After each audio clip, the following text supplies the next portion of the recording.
On va se tutoyer sur Twitch et sur RCF en Lorraine.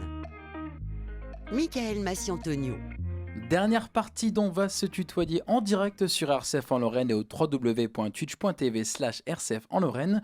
Toujours présent en studio avec Apolline Bonagonin, Mohamed Erogbi et le duo Chiara-Ilona qui va passer à la caisse pour un nouvel entretien autour de leur projet étudiant Moder. Un entretien qui va débuter avec une première question d'Apolline. Et vous représentez donc toutes les deux le projet Moder. Pourquoi avoir choisi ce nom ?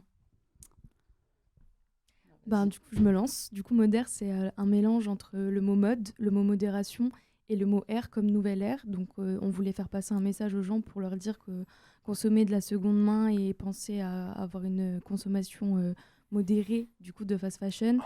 Donc, on a fait ce petit jeu de mots, c'est un peu pour ça. Et le diminutif ère représente environnement, responsable et éthique. Je comprends mieux comme ça. Moi, je me plantais la semaine dernière, je disais modéré. Voilà, Là, je comprends mieux comme ça. C'est plus simple. C'est mieux, difficile à trouver en tout cas. Et donc, pourquoi avoir choisi de traiter les alternatives à la fast fashion ? Alors, du coup, je me lance.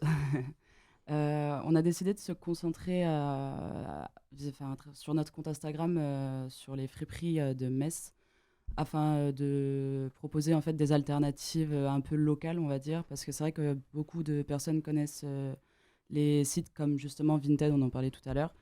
Mais c'est vrai que, en fait, mine de rien, si on va vraiment dans une démarche écologique, en soi, ça reste des habits de fast fashion qui ont été conçus par des personnes qui sont sous-payées et maltraitées. Donc, c'est pour ça qu'on a choisi vraiment de se concentrer en fait sur les friperies locales, etc. Mais alors, quels sont les objectifs du projet ? Personnellement, je pense que les objectifs du projet, c'était avant tout de familiariser les étudiants qui n'ont pas forcément les moyens d'aller consommer de la fast fashion et des habits du coup à des prix excessifs. Et du coup, les friperies à Metz, c'est un moyen, comme disait Ilona, plus local de consommer la mode, puisqu'il y a des étudiants comme moi qui sont passionnés de mode et qui aiment s'habiller. Et du coup, c'est une très bonne alternative. Ça respecte, entre guillemets, l'environnement et ça permet aussi de donner de la visibilité aux friperies de notre ville étudiante. Et par quels moyens vous comptez les atteindre, ces objectifs en question ? Alors, on a mené différentes actions. Du coup, la première, ça a été bien sûr de créer notre compte Instagram Moder. Et alors, on a été surprise parce que ça a quand même bien marché. Si je dis pas de bêtises, on a 305 abonnés. Alors, je l'ai sous les yeux, 310 followers. Eh parfait, ça a augmenté, c'est bien. Ça évolue tous les jours parce qu'il y a 2 jours, on était à 305. Mais vu qu'on a lancé le compte fin février, on a quand même eu un impact assez important, moi je trouve. Enfin, à mes yeux, l'impact est quand même assez important, plus que ce que j'aurais imaginé. Non, c'est vrai, ça a touché pas mal de personnes, notamment quand on voit les statistiques du compte, on a accès aux impressions et au nombre de personnes qu'on a pu toucher. Je crois qu'on a touché 26 000 personnes à peu près en impression. Après, c'est pas les followers le plus important, c'est plus de faire voir les messages qu'on véhicule sur la page. Et du coup, l'objectif, pour atteindre cet objectif, on avait mis en place un concours. Et comment fonctionne le projet exactement ? Enfin, qui s'occupe de quoi ? Alors personnellement, moi je m'occupais entièrement de la gestion de la page Instagram, donc je faisais les visuels. Avec Lola, on allait souvent en friperie, du coup pour faire du contenu en friperie. Je démarchais ceux qui travaillaient là-haut pour leur demander de faire les mannequins pour nous, parce qu'on n'était pas tout le temps d'accord pour nous apparaître sur les photos. Et du coup, Ilona, elle nous, plutôt comment dire ça, elle regardait, elle acquiesçait, elle disait si c'était bien, pas bien, parce qu'elle travaille en fait à côté de ses études, donc elle n'était pas toujours disponible. Elle a le mot de la fin, on va dire ça. Elle valide les publications. Voilà, je gérais un peu. Non, mais c'est bien organisé. Ah oui, et vous avez parlé justement d'Instagram. Comment est-ce que vous organisez vos contenus sur cette plateforme ? Du coup, comme c'est moi qui m'occupais de la plateforme, je faisais par exemple un contenu un peu informatif où je mettais du coup des chiffres sur l'impact de la fast fashion, qu'est-ce que le prêt-à-porter, qu'est-ce que la fast fashion, qu'est-ce que la haute couture, plein de contenus qui expliquent un peu pourquoi on a fait ça et pourquoi c'est important de s'informer à ce sujet. Et on postait du contenu du coup en friperie, des vidéos où on présentait les boutiques, des vidéos d'idées cadeaux, des vidéos sur les nouvelles collections qui rentraient en magasin, etc.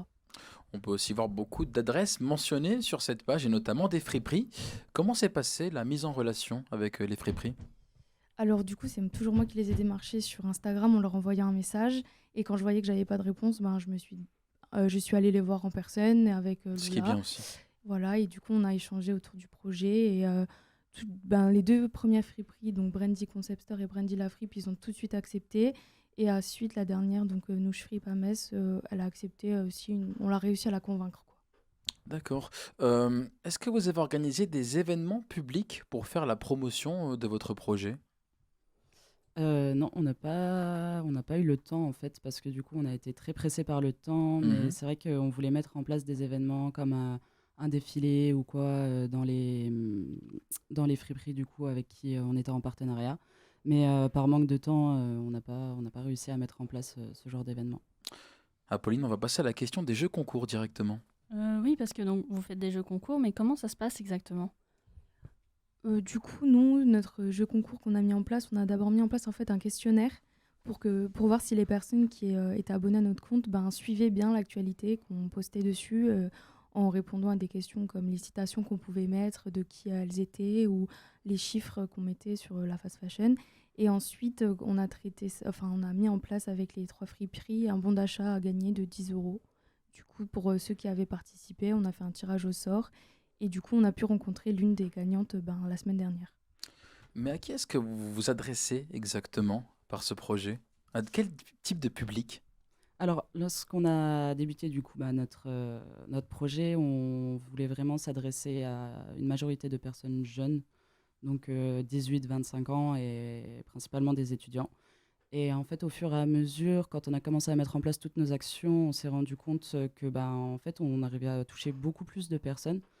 Et par exemple, deux sur les trois gagnantes du concours, enfin voilà, sont des femmes de Je dirais 50 ans. La 50 ans. cinquantaine. Donc ça prouve bien que la seconde main, ça intéresse pas seulement les jeunes, ça intéresse les personnes de tout âge. Donc Tout public. tout public, exactement. On va avancer dans les questions. Au-delà du contenu de la page Instagram, qu'est-ce qu'on peut faire de plus, et ça intéresse aussi Picacube sur le chat, pour sensibiliser les consommateurs sur leur manière de consommer la fast fashion? Qu'est-ce qu'on pourrait faire de plus? Je sais pas, parce que nous, après, on voulait quand même faire ce projet pour pas non plus avoir un discours moralisateur et pas non plus interdire les gens d'aller acheter en fast fashion. C'est eux et leur conscience. Nous, on voulait plus mettre en avant les bénéfices que, Mhm. que les magasins de friperie apportent. Après, je sais pas. T'as une idée, toi? Alors, je pense que c'est compliqué parce qu'effectivement, il y a toujours cet effet en fait un peu moralisateur que Oui. les gens n'ont pas envie, enfin qu'on leur impose. En gros, c'est un peu, enfin les gens aiment bien faire ce qu'ils veulent, être libres de leur choix, etc. Donc c'est vrai que même moi, à ce jour, des fois, quand j'ai des conversations avec des amis, etc., ou des personnes que je rencontre et que je leur parle justement des impacts de la fast fashion, etc. La plupart du temps, soit ils vont écouter ou soit ils vont en avoir juste rien à faire. Et c'est vrai que je me dis en général, ils changeront d'avis par eux-mêmes en fait. Est-ce que le projet Modère va perdurer après votre troisième année en Infocom? Ben, comme moi, je suis celle qui aime le plus la mode des trois, je pense que je vais continuer dès que je suis sur Metz, du coup, de plus m'attarder sur les trois friperies avec qui on a accepté de collaborer parce qu'on leur a quand même consacré pas mal de temps. Et comme il y en a beaucoup plus sur Metz, je pense aller voir maintenant toutes les autres qu'on n'a pas eu le temps de voir nous pendant le projet. Et je pense que dès que je serai sur Metz, j'irai faire du contenu pour continuer d'alimenter le compte. D'accord, donc on pourra encore suivre les aventures du projet Modère, même si je suppose que tu seras toute seule. Bah, je serai toute seule, je pense, parce que je pense que mes camarades, elles seront plus sur Metz pour la suite de leurs Eh études. oui. Oui. Mais le train, ça coûte pas cher et c'est pas très loin, donc je continuerai de venir dès que j'ai le temps. Je viendrai. Et d'ailleurs, vous arrivez à la fin de vos études en information et communication. Quelle est la suite de votre parcours à toutes les deux? Alors, moi, j'ai été acceptée dans une école, enfin, école Tunon à Nancy, pour faire un MBA manager événementiel. Et donc, je compte m'orienter plus vers le domaine de l'événementiel. Donc tu restes quand même dans la région, Oui, je reste dans la région. du côté de Nancy, qui nous reçoit aussi, dans On va se tutoyer. Alors du coup, pour Chiara? Ben, pour moi, je reste aussi dans la région. Je vais à Frémin, donc je ne sais pas si vous connaissez. Frémin-Merlebac. Frémin-Merlebac, Oui, bien voilà. sûr. J'ai été acceptée du coup pour faire un master Business Manager Retail pour s'occuper des entreprises, de leur e-réputation et les réseaux sociaux en général. Du coup, ben, j'y vais l'année prochaine, quoi. Faut juste que je trouve une alternance. Donc vos chemins vont se séparer, mais pas si loin au final. Vous aurez sûrement l'occasion de vous revoir. Oui, on va quand garder même. contact. Ça a Bien tissé sûr. des liens d'amitié quand même, parce que vous vous êtes rencontrés en première année, je crois. Enfin, avec Alors non, du deuxième coup, année plutôt. Même, plus deuxième année. même Oui, c'est- troisième, je Ah dirais. oui, Oui, c'est même troisième année. c'est l'effet Covid, hein, on peut dire ça. Ah, Oui, c'est exactement, en fait, c'était totalement l'effet Covid. Et quelle a été, là il nous reste plus ou moins 2 minutes, quelle a été la plus belle expérience que vous avez vécue depuis le début de ce projet, le projet Moder? Sûrement une anecdote à raconter, chacune peut-être une petite anecdote à ce sujet. Alors, moi, je sais que j'ai beaucoup aimé quand on est passé quand on a fait une émission Twitch. Ça a été un peu notre première, comment dire, la première action en fait qui a concrétisé notre projet. Et c'est vrai qu'on était un peu toutes les trois très stressées. Déjà, c'était assez drôle quand on est passé en direct. Moi, c'est un de mes meilleurs souvenirs, je pense, sur le projet. C'est votre première promotion au final, c'est la première C'est ça, promotion en du fait, projet ouais, et puis sur un média, on va dire ça, sur Twitch. exactement. Et Moi, je dirais que c'est quand, bah, du coup, comme on est trois dans le projet, il y a aussi Lola qui lui est avec qui est nous. pas si loin. Qui est pas si loin, voilà, c'est ça. Moi, je dirais que c'était plus les moments où on se retrouvait toutes les deux en friperie pour faire du contenu. On a beaucoup rigolé, on s'est beaucoup amusé. C'était l'essentiel, surtout de s'amuser et de profiter et de se créer des souvenirs. C'est du fun, c'est de la joie et la bonne humeur, mais du travail aussi. On me dit sur le chat, plus belle expérience, on va se tutoyer. Et j'ai une question, on va terminer là-dessus, une question de Tali sur le chat. Est-ce que des étudiants plus jeunes peuvent peut-être prendre le relais de ce projet, qui est le projet Moder?